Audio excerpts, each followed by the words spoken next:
Washington State is particularly interested in you being prepared for earthquake.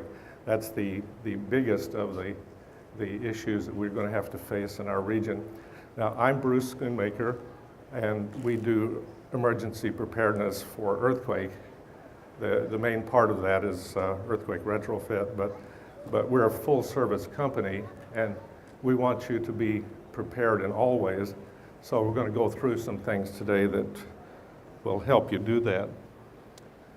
Well, what we're trying to do is get you to be prepared for the unthinkable. If you can remember the news cycles this far back, we have some events that have greatly affected people in the world.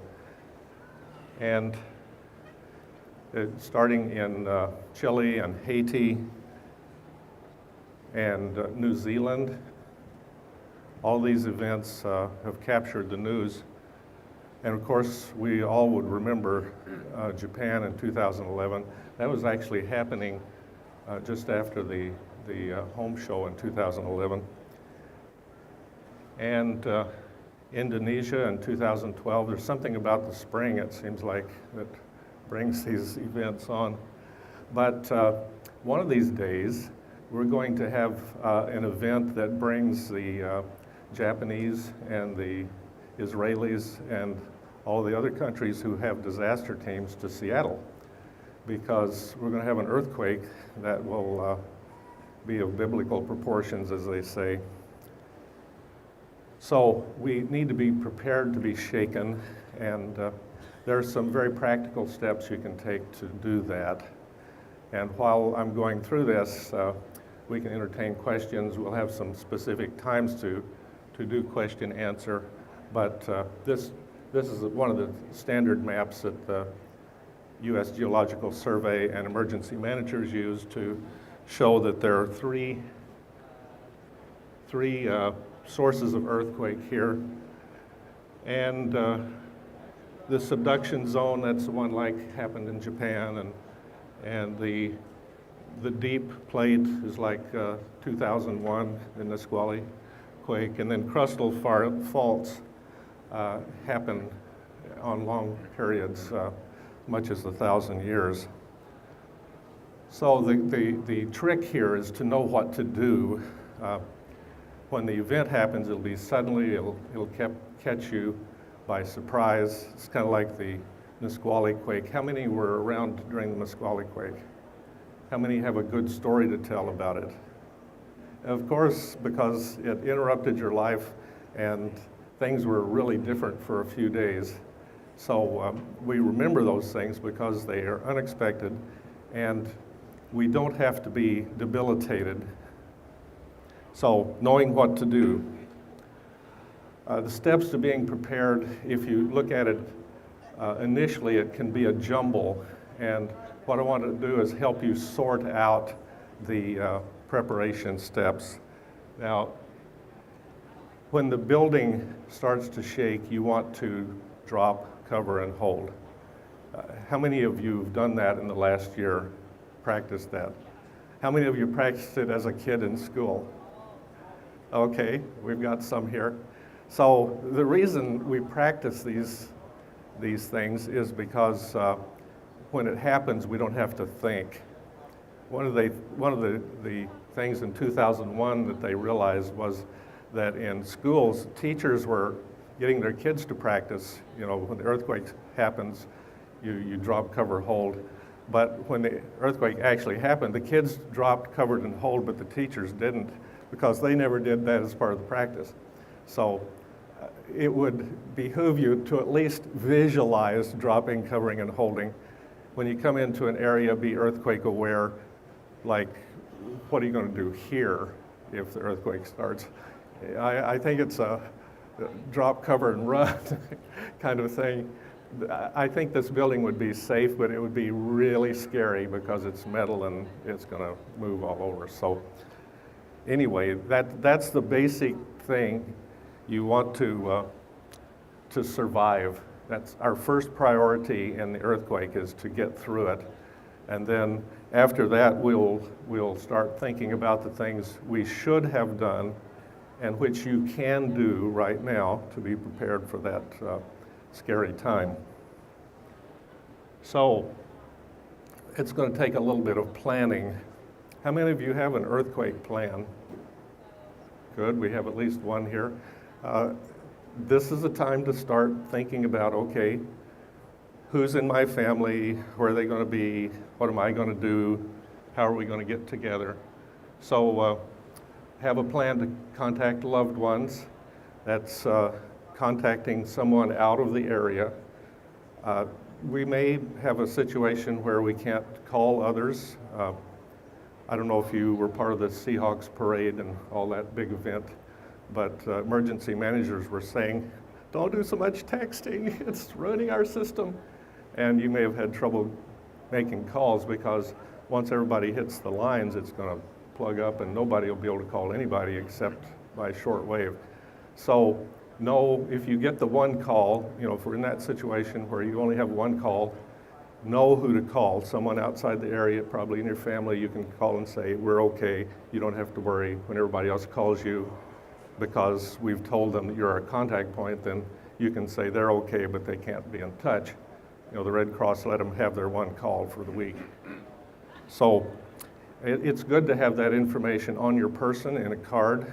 And I apologize, I don't have any for you, but the Red Cross supplies those, emergency management supplies those. You can just make a little card and fold it and put it in your purse or wallet. Create a disaster plan, and that can be both personal, can be family, and for the neighborhood. Are any of you involved in a neighborhood group? Like START is one of the groups here in Seattle that helps you organize your neighborhood. And you may be thinking, I may not want to know all those people all that well anyway, but once a disaster hits, it's really important to know your neighbors because they're going to be part of your lifeline and getting through an event. This was in Haiti, and of course, we hope it won't be that bad here. The building codes are enforced better here, and we would expect to not be quite so dramatic, but it'll be plenty dramatic, particularly in the downtown area here. There are your jurisdictions, Tacoma and Seattle, both are working in your behalf to be prepared. And you have the emergency management people, and you have something called CERT, Community Emergency Response Team. And is anyone here involved in that level of preparation? I know I just got a bulletin. Seattle is signing people up to be part of their CERT team. It would take about 4 Saturdays through the next couple of months. So it's a commitment of time. But what you learn is disaster first aid and emergency search and rescue and all kinds of things like that where you can be a help in your community as opposed to being a victim. So that's what this is all about. It's planning so that you won't be a victim. You can be a help to your community. And as I said, Seattle is doing this. You can just go online and probably Google CERT or Seattle Emergency Preparedness and find out all kinds of information.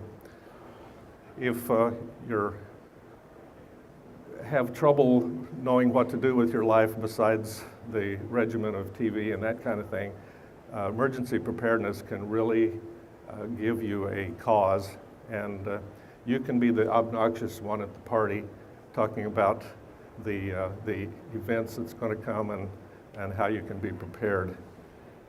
So part of the plan is going to be for your pets.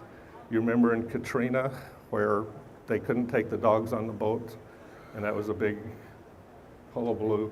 Well, your pets are important, and you need to have not only emergency food, but medicines and all that kind of thing, and have, they even have carry bags for cats. They found that cats transport better if they're in a bag, so that's not a gunny sack over your shoulder. It's a specially made bag for transport of felines. But anyway, they're important. And as you can see from this picture from Chile, someone was taking care of their dog after the event. So another component of this is emergency supplies, and I know if you're at home, you're thinking we've got all the canned goods and we've got water and we've got all this stuff at home, but you need to think about where is this stuff in your home. Do you have a special pantry room?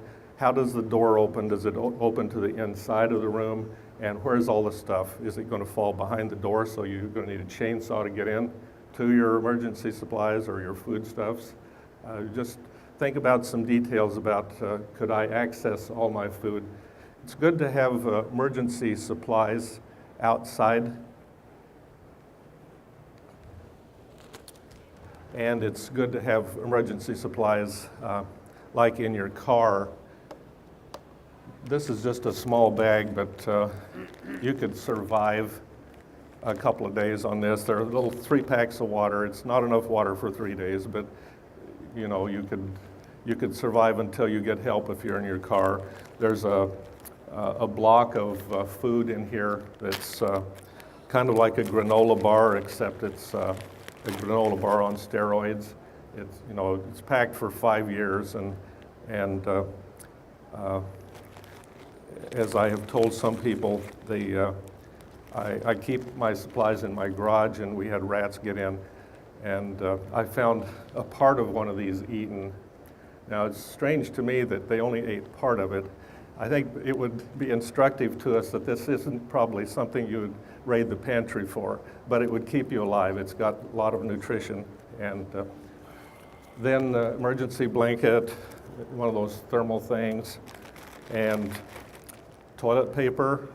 You don't think about that normally. A little bit of first aid stuff, and then water and a light stick, and there's a whistle in here too, so if you get caught someplace. So at home, we're hoping you would have plenty of stuff, but depending on your home and where you are, it's good to have a 3-day pack for water and emergency supplies outside your house.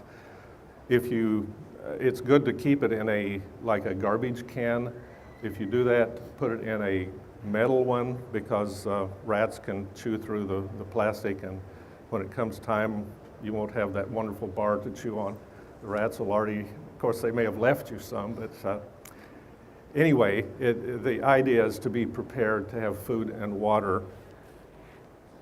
And also medications are going to be important. At my age, I'm having to start to take various pills, and you want to try to have a month ahead if you can. I know the insurance doesn't want you buying too much ahead lest you be selling them on the street, but see if you can accumulate medications for a month ahead of time, so that when you can't go to the pharmacy to get it, you'll have something to rely on. This is what it was like in Haiti when they were looking for food, and you'd be surprised how quickly your local supermarket will run out of food if they don't have the nightly supply trucks coming in. Plus, everyone will be going there because they didn't stock up, and within a day, there won't be much left. So just be prepared, be thinking ahead. We've got to have this, and people start getting angry and excited whenever they're hungry, and we want to be part of the help rather than one of the victims. Emergency water is always important, and when we run out, we'll miss it. Just how many of you know how to use a fire extinguisher? Have you ever used one before? Yeah, it's basic things that you need to know.